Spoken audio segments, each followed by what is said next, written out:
Hello दोस्तों, बॉलीवुड में कई सारी फिल्में ऐसी हैं जिसने अपनी दमदार स्टोरी की वजह से लोगों का दिल जीत लिया। लेकिन इंडियन सिनेमा ने न केवल एंटरटेनमेंट बल्कि सोसाइटी में अवेयरनेस लाने में भी एक इम्पोर्टेंट रोल प्ले किया है। इसलिए आज हम आपको उन टॉप 10 बॉलीवुड फिल्मों के बारे में बताने वाले हैं जिन्होंने अपने स्ट्रॉन्ग सोशल मैसेज से ऑडियंस के दिलों में अपनी एक अलग ही जगह बनाई है और सोसाइटी में पॉजिटिव चेंज लाने के लिए लोगों को इंस्पायर किया है। Number 1, mother India. 1957 में रिलीज हुई फिल्म मदर इंडिया ने जिसने इंडियन सिनेमा की एक एपिक क्लासिक फिल्मों में अपनी एक खास जगह बनाई है। ये फिल्म न केवल बॉक्स ऑफिस पर सक्सेसफुल रही बल्कि इस फिल्म में इंडियन सोसाइटी और कल्चर का एक डीप रिफ्लेक्शन भी दिखाई देता है। फिल्म की कहानी, एक्टर्स के परफॉर्मेंस और इस फिल्म के सोशल मैसेज ने इस फिल्म को एक बेहतर यादगार फिल्म बना दिया। फिल्म की कहानी एक गाँव में रहने वाले वुमन राधा की लाइफ को शो करती है जो अपने हस्बैंड के छोड़ जाने के बाद अपने बच्चों को पालने के लिए स्ट्रगल करती है। Radha character is a symbol of Indian woman power जो अपने सेल्फ रिस्पेक्ट और फैमिली की डिग्निटी के लिए किसी भी डिफिकल्टी का सामना करने से पीछे नहीं हटती। और उस टाइम पर एक्ट्रेस नरगिस ने इस रोल को इतने इम्प्रेसिव तरीके से प्ले किया है कि ये किरदार भारतीय सिनेमा के इतिहास में अमर हो गया। फिल्म में राधा का कैरेक्टर न केवल एक इंसेन स्ट्रगल को शो करता है बल्कि ये भी शो करता है कि किस प्रकार एक महिला सोसाइटी में बदलाव ला सकती है। साथ ही फिल्म में सुनील दत्त ने राधा के बड़े बेटे बिरजू की भूमिका निभाई जो गरीबी और अन्याय से तंग आकर एक बागी बन जाता है। बिरजू का किरदार फिल्म में सामाजिक विद्रोह और अन्याय की खोज का प्रतीक है। The ending of this film is extremely touching and impactful जब राधा अपने ही बेटे बिरजू को सोसाइटी के हित में मार देती है, ये दिखाते हुए कि न्याय और नैतिकता किसी भी व्यक्तिगत रिश्ते से काफी ऊपर है। और यही इस फिल्म का एक स्ट्रॉन्ग सोशल मैसेज है। Number 2, Pipli life. Pipli life is important and relevant film of Indian cinema. ये फिल्म रूरल सोसाइटी की हार्श रियलिटी को लोगों के सामने लाती है। फिल्म की कहानी ने सिट्रिकल स्टाइल और सोशल मैसेज ने इसे ऑडियंस और क्रिटिक्स के बीच एक खास पहचान दिलाई है। फिल्म की कहानी मध्य प्रदेश के एक छोटे से गांव पिपली की है जहां नत्था और बुधिया नाम के दो गरीब किसान रहते हैं जिनके ऊपर काफी ज्यादा कर्ज होता है। और कर्ज में डूबे नत्था की जिंदगी तब बदल जाती है जब वो आत्महत्या करने का डिसीजन लेता है ताकि उसकी फैमिली को सरकारी मुआवजा मिल सके।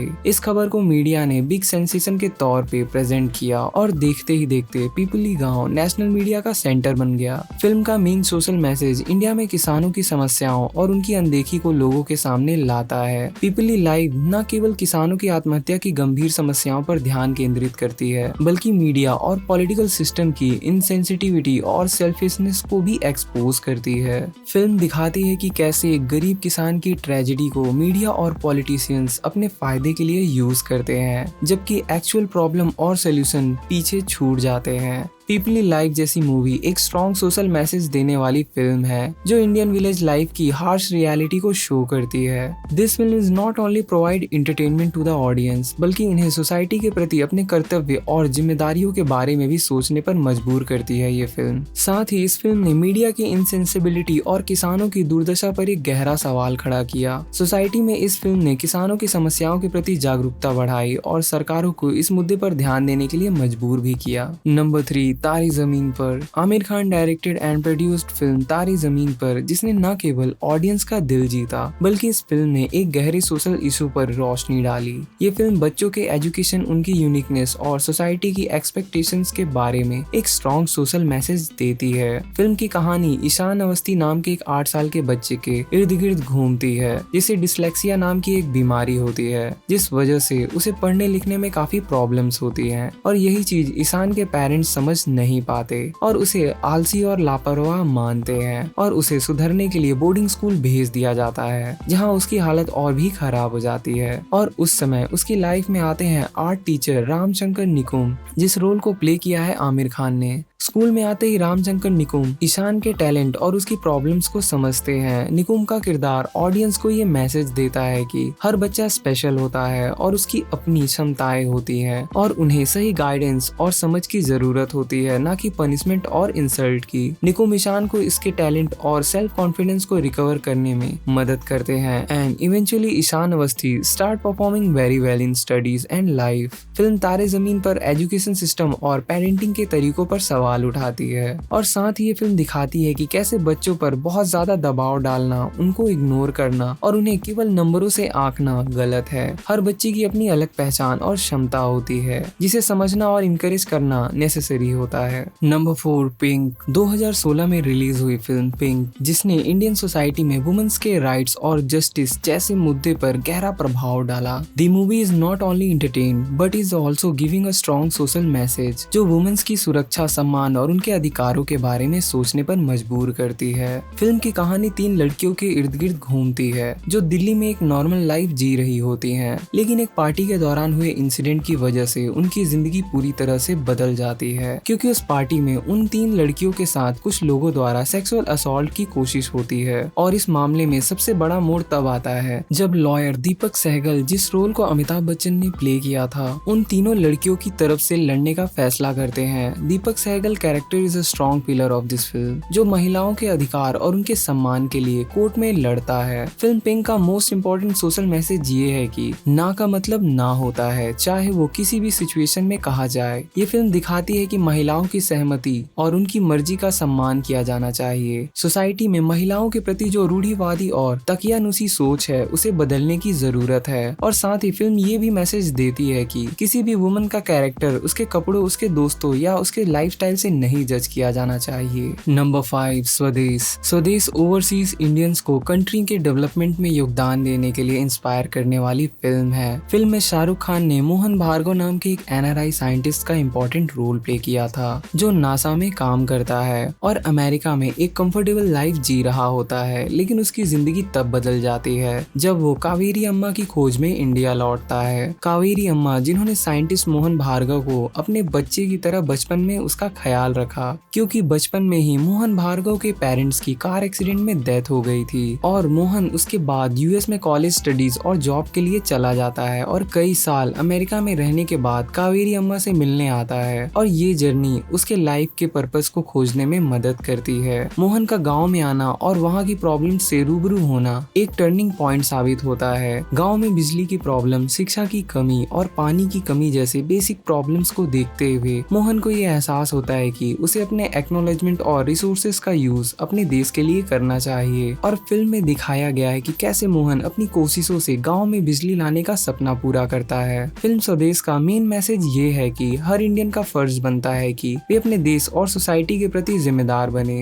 मोहन भार्गव का अपने गाँव के लिए किया गया स्ट्रगल एक इंस्पिरेशन है कि अगर हम ठान ले तो किसी भी मुश्किल को पार कर सकते हैं। इस फिल्म ने सोसाइटी में रूरल डेवलपमेंट और देशभक्ति के प्रति जागरूकता बढ़ाई, जिससे कई ओवरसीज इंडियंस ने इस फिल्म से इंस्पायर होकर अपने गांव और कम्युनिटी के डेवलपमेंट में कंट्रीब्यूशन देना शुरू किया। नंबर 6, पैडमैन। 2018 में रिलीज हुई पैडमैन, इस फिल्म ने सोसाइटी के एक इम्पोर्टेंट और सेंसिटिव सब्जेक्ट पर खुलकर चर्चा की। ये फिल्म एक रियल स्टोरी पर बेस्ड है जो अरुणाचलम मुरुगनंदम नाम के पर्सन के लाइफ से इंस्पायर्ड है, जिन्होंने काफी कम कीमत में सैनिटरी पैड्स बनाने का सोचा जिसे हर एक महिला अफोर्ड कर सके। फिल्म की कहानी लक्ष्मीकांत चौहान, जिस रोल को अक्षय कुमार ने प्ले किया था, के इर्द गिर्द घूमती है, जो एक छोटे से गांव में रहता है। जब वो देखता है कि उसकी पत्नी गायत्री और गांव की कई सारी औरतें माहवारी यानी मेंस्ट्रुअल पीरियड्स के दौरान अनहाइजेनिक पुराने कपड़ों का यूज करती हैं, क्योंकि सैनिटरी पैड काफी महंगे होते हैं। और ये बात जानना लक्ष्मीकांत के लिए बहुत ही ज्यादा शॉकिंग था, क्योंकि वो अपनी वाइफ से बहुत प्यार करता है और उसे हमेशा कंफर्ट में रखना चाहता है। जिसके बाद वो इस प्रॉब्लम को सॉल्व करने का कमिटमेंट लेता है। इसके बाद Laxmikant cheap and clean sanitary pads बनाने के लिए कई कोशिशें करता है, लेकिन इसकी वजह से लक्ष्मीकांत को सोसाइटी की नैरो माइंड सोच और डिसरिस्पेक्ट का सामना करना पड़ता है, यहाँ तक कि उसका सोसाइटी से बहिष्कार तक कर दिया जाता है। लेकिन वो हार नहीं मानता और लक्ष्मी नारायण की मेहनत रंग लाती है और वो एक ऐसी मशीन बनाता है जो कम कीमत पर सैनिटरी पैड्स तैयार करती है। ये मशीन न केवल उसकी पत्नी बल्कि गांव की अन्य महिलाओं के लाइफ में भी सुधार लाती है। इस फिल्म ने सोसाइटी में माहवारी यानी मेंस्ट्रुअल पीरियड्स के प्रति जागरूकता बढ़ाई और इस मुद्दे पर खुलकर बात करने के लिए प्रेरित किया। साथ ही इस फिल्म की वजह से महिलाओं के स्वास्थ्य और स्वच्छता को बढ़ावा मिला। पैडमैन ने न केवल वुमेन्स के हाइजीन के लिए एक अवेयरनेस क्रिएट किया, बल्कि बल्कि ये फिल्म उस इंसान के स्ट्रगल को भी दिखाती है जिसने सोसाइटी के नैरो माइंड सोच को बदलने का सोचा।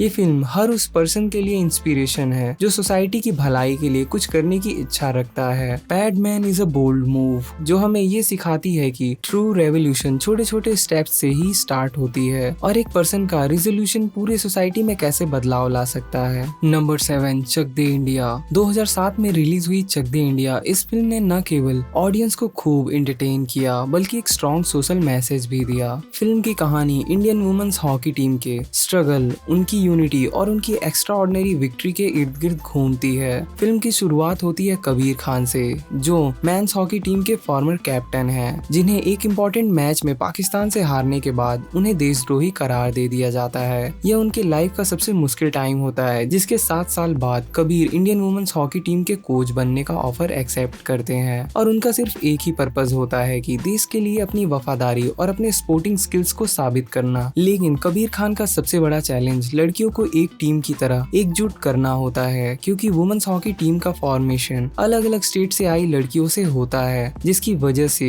ये लड़कियां एक दूसरे से बहुत ही डिफरेंट होती हैं, जिस वजह से इनमें टीम स्पिरिट की कमी होती है, जिसके लिए कोच कबीर अपनी स्ट्रिक्ट ट्रेनिंग और डिसिप्लिन से लड़कियों में सेल्फ कॉन्फिडेंस और टीम स्पिरिट को पुनर्जीवित करते हैं। इस फिल्म के थ्रू ये मैसेज दिया गया है कि एकता में बहुत शक्ति है। अगर हम एकजुट होकर मेहनत करें तो कोई भी प्रॉब्लम हमें रोक नहीं सकती। इसके अलावा चक दे इंडिया वुमेन्स एम्पावरमेंट पर भी जोर देती है। ये फिल्म दिखाती है कि अगर वुमेन्स को सही अपॉर्चुनिटी और सपोर्ट मिले तो वे किसी भी फील्ड में आगे बढ़ सकती है। चक दे इंडिया सिर्फ एक फिल्म नहीं बल्कि एक इंस्पिरेशन है जो हमें सिखाती है कि ट्रू विक्ट्री केवल मेडल या फिर ट्रॉफी से नहीं बल्कि सेल्फ रिस्पेक्ट, यूनिटी, डेडिकेशन से होती है। नंबर 8, दंगल। दंगल एक इंस्पिरेशनल फिल्म है जो फीमेल्स के स्पोर्ट्स में कंट्रीब्यूशन और उनके स्ट्रगल की कहानी है। ये film Indian women wrestling Geeta Phogat और बबीता कुमारी की ट्रू स्टोरी पर बनी है, जिन्होंने अपने फादर महावीर सिंह फोगाट के गाइडेंस में इंटरनेशनल रेसलिंग में सिग्निफिकेंट अचीवमेंट्स हासिल की।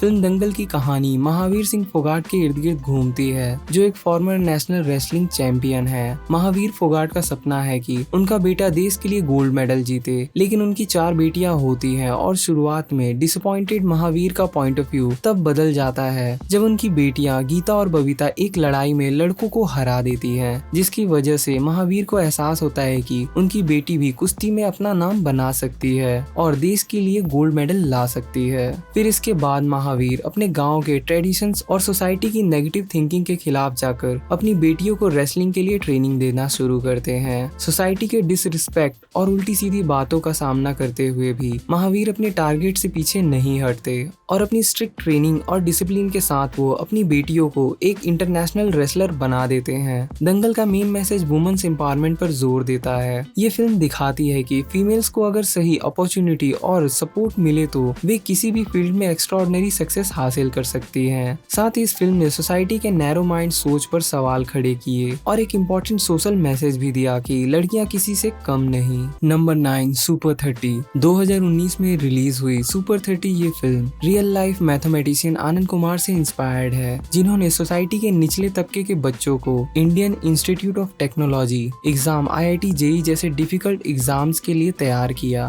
फिल्म की कहानी आनंद कुमार के इर्द गिर्द घूमती है, जो एक टैलेंटेड मैथमेटिशियन है और पटना बिहार में रहते हैं। आनंद कुमार का सपना यूनिवर्सिटी ऑफ कैम्ब्रिज में स्टडी करने का होता है और उन्हें ये मौका मिल भी जाता है, लेकिन आर्थिक तंगी की वजह से उनका सपना अधूरा रह जाता है। मगर वह अपनी सिचुएशन से डिसअपॉइंट नहीं होते और पटना में कोचिंग क्लास चलाने लगते हैं। पर आनंद कुमार की लाइफ तब बदल जाती है जब वो देखते हैं कि गरीब और ब्रिलियंट बच्चों को एजुकेशन ना मिलने की वजह से वे आगे नहीं बढ़ पाते, जिसे देखकर वो तय करते हैं कि वह ऐसे बच्चों के लिए कुछ करेंगे। इसके बाद वो सुपर 30 नाम के एक कोचिंग क्लास की शुरुआत करते हैं, जिसमें वो 30 गरीब बच्चों को मुफ्त में IIT की तैयारी करवाते हैं। फिल्म में दिखाया गया है कि आनंद कुमार को कितनी डिफिकल्टीज का सामना करना पड़ता है। उन्हें न केवल आर्थिक चुनौतियों का सामना करना पड़ता है बल्कि इन कोचिंग सेंटर से भी लड़ना पड़ता है जो एजुकेशन को बिजनेस की तरह देखते हैं। और अपने हार्ड वर्क डेडिकेशन से आनंद कुमार अपने स्टूडेंट्स को IIT एंट्रेंस एग्जाम्स में पास कराने के लायक बनाते हैं। सुपर 30 का मेन मैसेज यही है कि शिक्षा सबका अधिकार है और आर्थिक स्थिति के कारण किसी भी बच्चे को शिक्षा से वंचित नहीं होना चाहिए। ये फिल्म हमें ये भी सिखाती है कि अगर एक इंसान ठान ले तो